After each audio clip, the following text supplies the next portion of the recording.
إله إلا الله محمد رسول الله. Alhamdulillah, alhamdulillahilladzi hadana li hada wa ma kunna laula an hadana Allah. Asyhadu an la ilaha illallah wahdahu la syarikalah wa asyhadu anna Muhammadan abduhu wa rasuluh la nabiyya ba'dah. Allahumma sholli ala Muhammad wa ala ali Muhammad kama shallaita ala Ibrahim wa ala ali Ibrahim wa barik ala Muhammad wa ala ali Muhammad kama barakta ala Ibrahim wa ala ali Ibrahim innaka Hamidum Majid. Ma'asyiral muslimin, ittaqullah haqqa tuqatih wa la tamutunna illa wa antum muslimun. Qala Allah ta'ala fil Qur'anil Karim. Bismillahirrahmanirrahim. Wa ma khalaqul jinna wal insa illa liya'budun. Wa aqimis sholata wa atuz zakata warka'u ma'ar raki'in. Jamaah rahimakumullah. Selaku khatib, meskipun sebagai pengganti dari khatib terjadwal, berkewajiban untuk mengingatkan kita sekalian agar senantiasa menjaga dan meningkatkan ketakwaan kita kepada Allah. Dan salah satu unsur penting dari takwa itu adalah syukur, dan sisi yang lain adalah sabar. Kita bersyukur karena kita menjadi bagian dari yang sedikit dari orang-orang yang berkesempatan, baik karena rahmat Allah yang bisa hadir di masjid ini untuk menunaikan kewajiban menunaikan ibadah salat Jumat. Salat Jumat adalah salah satu dari salat wajib yang harus kita lakukan, bahkan punya kedudukan yang tinggi, melebihi salat fardu yang 5 waktu itu. Karena barang siapa yang salat Jumat 3 kali berturut-turut tanpa alasan yang sah, maka dianggap kufur, dalam arti bukan lagi muslim. Oleh karena itu kita bersyukur hari ini kita bisa menunaikan ibadah salat Jumat. Salat adalah bagian penting dari iman Islam kita.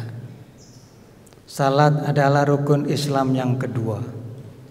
Karena itu semestinya kita tidak pernah boleh mengabaikan kewajiban atau tuntunan pentingnya salat ini. Karena salat bukan hanya rukun Islam yang kedua, tetapi juga salat adalah tiang agama. Tidak ada agama tanpa salat. Oleh karena itu kita bisa memahami betapa pentingnya salat ini kalau kita memperhatikan betapa ringannya salat-salat itu. Artinya salat itu syaratnya sangat ringan, karena menghendaki setiap mukmin itu melakukannya. Asal memiliki kesadaran, maka harus wajib salat. Meskipun mungkin tanpa wudhu yang sempurna, meskipun mungkin tanpa takbir yang sempurna. Bukan hanya dengan berdiri, tetapi dengan tidur pun atau berbaring pun salat itu diwajibkan. Manakala seorang muslim itu dalam keadaan sadar. Kewajiban salat hanya gugur bagi mereka yang kehilangan kesadaran, baik yang permanen maupun sementara. Tetapi bagi yang sadar meskipun sakit berat, kewajiban salat tidak boleh ditinggalkan. Oleh karena itu banyak ustadz mengingatkan kita sekalian, sekiranya kita mempunyai keluarga yang sakit, yang tidak terbangunkan, tergolek di tempat tidur sekian lama, tapi pada waktu-waktu salat dianjurkan untuk dibisikkan azan di telinganya.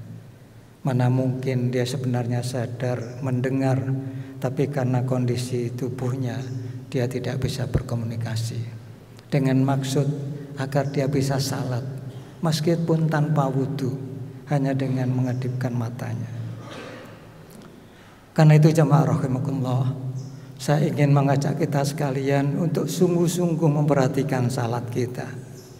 Di dalam surat Al-Ankabut ayat 45 Allah berfirman, "Utlu ma ukhya ilaika minal kitabi wa aqimis shalah innas sholata tanha 'anil fahsya'i wal munkar wa la dzikrullahi akbar wallahu ya'lamu ma tasna'un."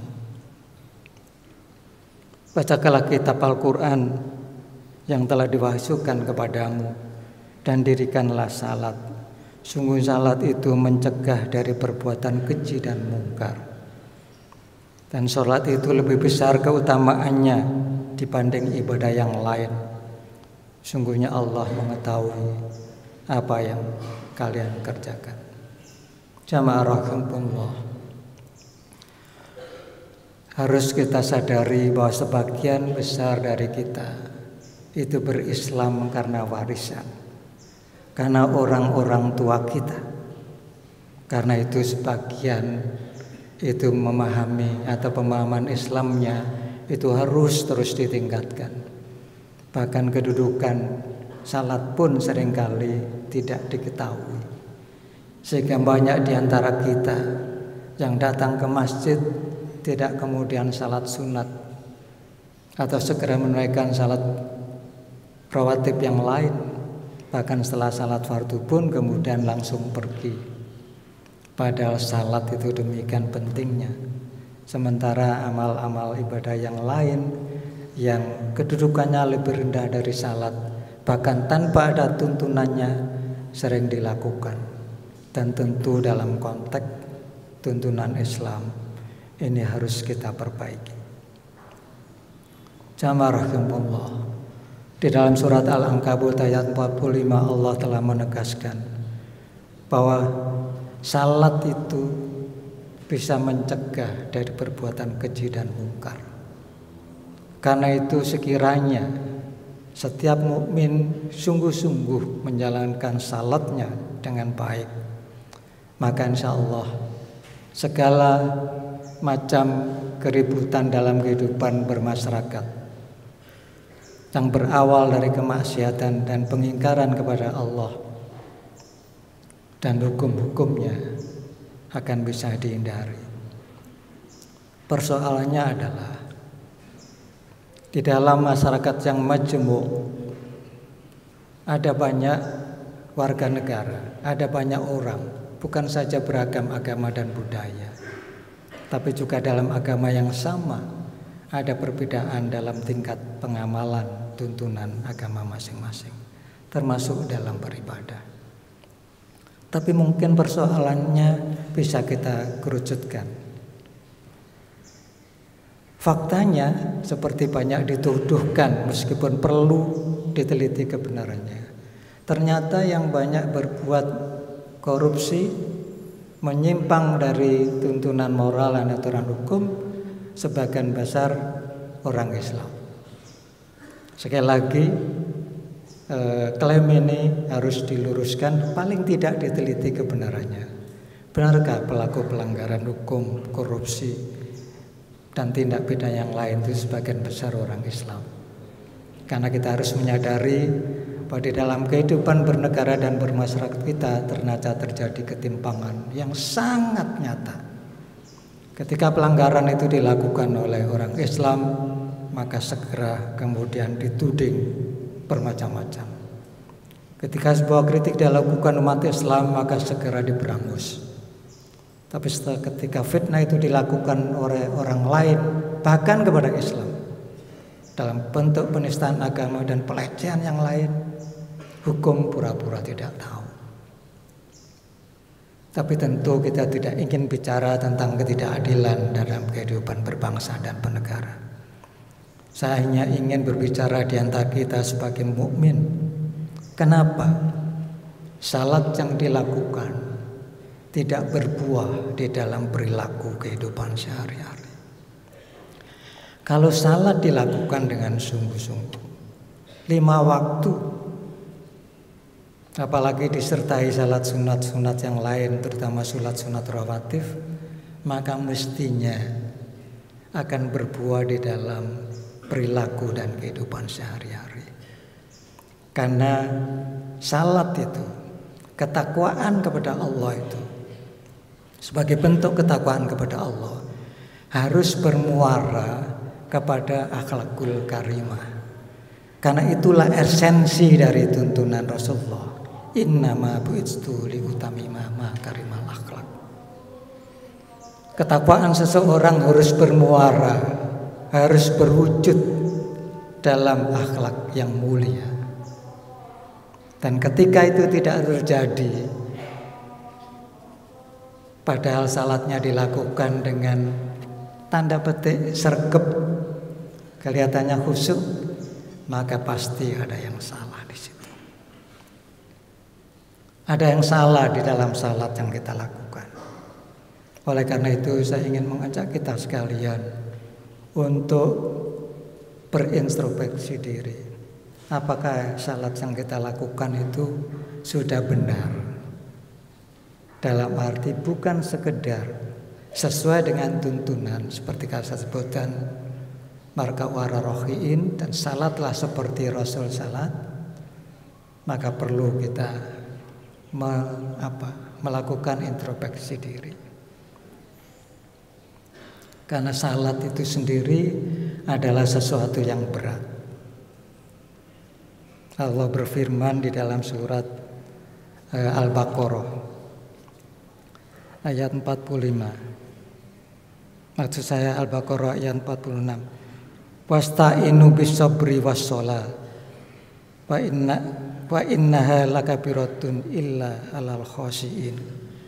Dan mohon pertolonganlah kepada Allah dengan sabar dan salat. Dan salat itu sungguh berat kecuali bagi orang-orang yang khusyuk. Dan siapakah orang-orang yang khusyuk itu?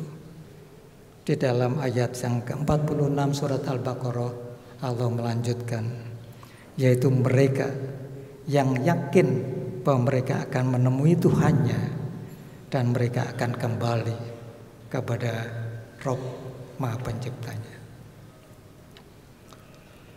Jadi jamaah rahimakumullah, kalau kita benar-benar salat dengan khusyuk, dengan sungguh-sungguh, insya Allah kita akan menjadi orang-orang mukmin yang berakhlak mulia. Karena itulah tujuan agama. Karena itulah tujuan Rasulullah diutus. Karena itu saya ingin mengajak kita sekalian. Yang pertama adalah salat itu mestinya dilakukan dengan penuh kesadaran dan keikhlasan sebagai bentuk ketaatan dan penghambaan kepada Allah yang telah menciptakan kita semua. Karena Allah sendiri telah berfirman di awal khutbah saya, wa ma khalaqul jinna wal insa illa liya'budun. Bahkan banyak disebutkan bahwa setiap insan manusia ketika masih dalam rahim ibunya, ketika ruh sudah diberikan, telah berjanji untuk beribadah, untuk taat kepada Allah. Karena itu ketika atau kalau kita salat sungguh-sungguh dengan kesadaran dan ikhlasan bahwa ini adalah bukti ketaatan kita kepada Allah, bukti penghambaan kita kepada Allah yang telah menciptakan kita dan memberikan semuanya kepada kita sekalian, termasuk kesempatan untuk hadir di masjid ini siang hari ini. Sehingga salat tidak sekedar ya waktunya salat, ya kalau nggak salat ke orang bangun gitu ya. pimpinan organisasi berbau Islam kok nggak salat, nggak pantas gitu ya. Jadi salat sekedar salat, bukan karena ketaatan dan penghambaan kepada Allah. Yang kedua, salat itu mestinya dilakukan dengan sungguh-sungguh, sesuai dengan ketentuan, bahkan tepat waktu. Karena itu sebagai tanda mengutamakan Allah. Ketika kita salat dengan sungguh-sungguh, tepat waktu, maka berarti kita menduakan yang lain. Allah nomor satu. Ketika Allah manggil kita salat, maka tidak ada yang bisa menghalangi. Minimal ketika kita tidak bisa salat sesuai dengan waktu yang ditentukan, ada penyesalan, ada kegelisahan. Ketika salat jamaah merasa terlambat, buru-buru masjid. Ketika kita tidak pernah merasa gelisah, tidak pernah merasa ada yang hilang ketika kita tidak salat pada waktunya, apalagi tanpa merasa apa-apa ketika gak salat. Salat tidak pada waktunya saja, itu orang yang betul-betul menomorsatukan Allah itu merasa gelisah, ada sesuatu yang kurang. Oleh karena itu ketika kita merasa enteng meninggalkan salat, maka beristighfarlah dan marilah kita dekatkan diri lebih dekat lagi kepada Allah, sehingga kita bisa menunaikan kewajiban-kewajiban kita. Yang ketiga, salat harus melahirkan proses internalisasi nilai-nilai salat di dalam diri pelakunya. Ketika kita bertakbir, Allah Maha Besar. Ketika kita bersujud, kita rendahkan diri kita, bahwa kita sungguhnya adalah makhluk yang hina. Bahkan kepala kita berada di bawah pantat kita. Ketika kita salam, kita menebar salam ke kanan dan ke kiri. Dan itu mestinya sekali lagi berbuah. Proses internalisasi ini hanya bisa difahami, bisa dilakukan kalau kita faham apa yang kita lakukan. Kita bukan sekedar faham urutan rukun salat, tapi setiap bacaan di dalam rukun itu kita faham apa yang kita baca dalam doa iftitah kita, apa makna Al-Fatihah yang kita baca, apa arti baca doa sujud, dan seterusnya.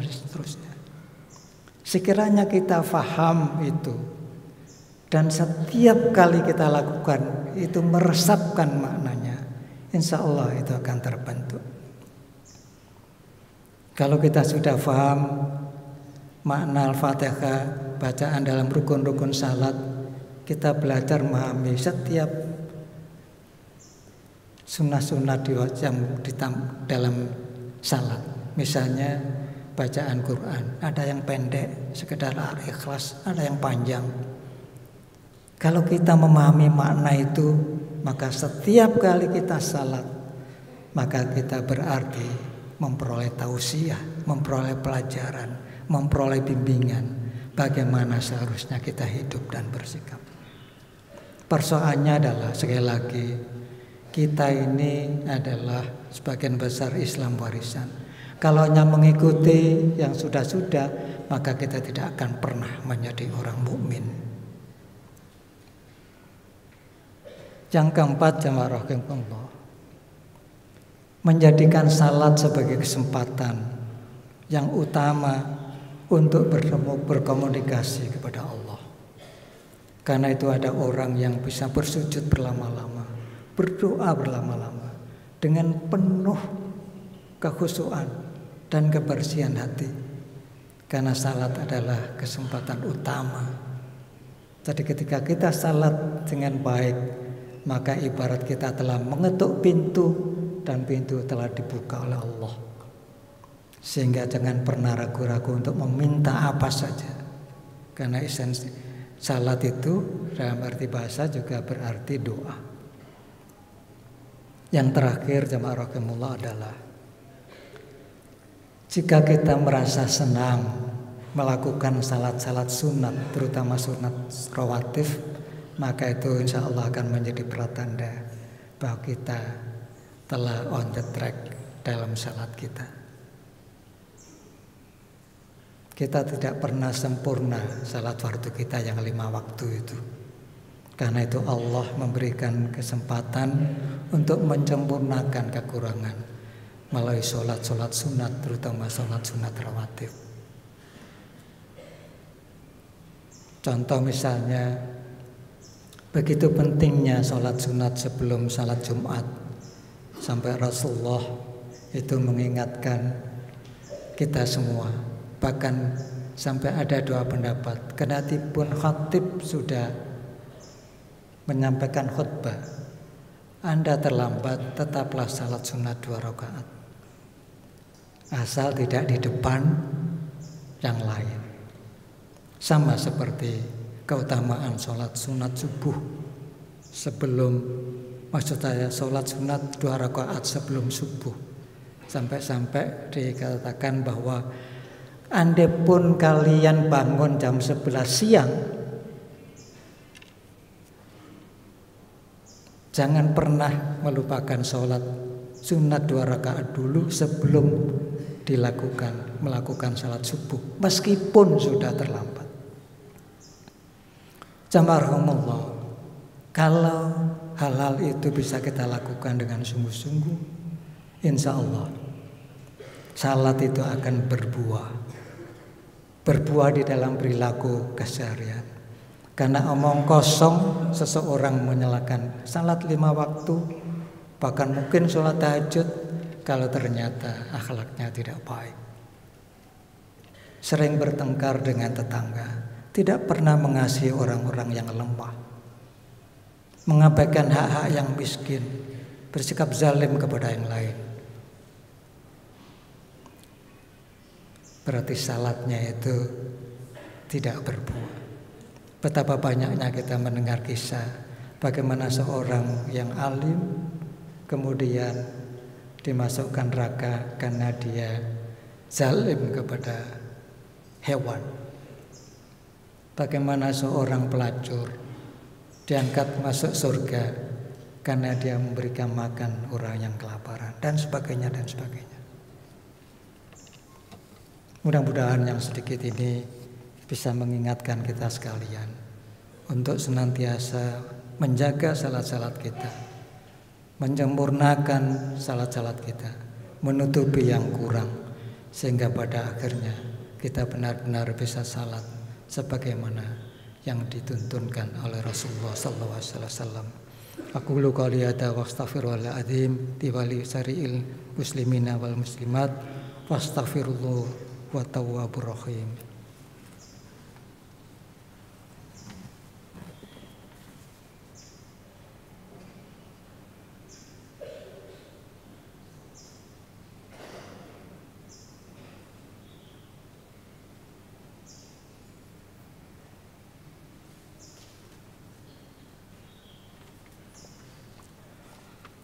Innal hamdalillah nahmadu wa nasta'inu wa nastaghfiru wa na'udzubika min syururi anfusina wa min sayyiati a'malina may yahdihillahu fala mudhillalah wa man yudhlil fala hadiyalah.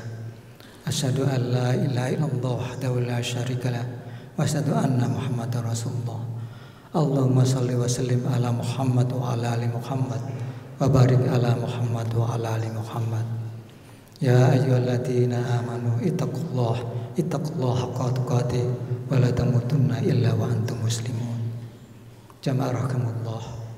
Di khutbah yang kedua ini, marilah kita semua bermunajat kepada Allah, memohon kepada Allah agar Allah berkenan mengampuni semua kesalahan kita, karena ketidaktahuan kita, karena kelalaian kita, karena kebodohan kita.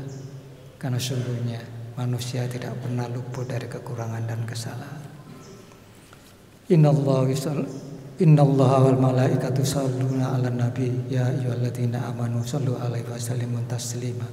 Allahumma shalli wa sallim ala Muhammad wa ala ali Muhammad wa barik ala Muhammad wa ali Muhammad. Allahumma ighfir lil muslimina wal muslimat wal mu'minina wal mu'minat al-ahya'i minhum wal amwat innaka sami'un qaribun mujibud da'wat ya khadiyal hajat. Rabbana fir lana dzunubana wa israfana fi amrina wa sakhbit ahdamana fangsurna al kamil kafirin. Rabbana dhalamna anfusana wa illam taghfir lana wa tarhamna lanakunanna minal khasirin. Rabbi firli wal walidayya warhamhuma kama rabbayani shighara.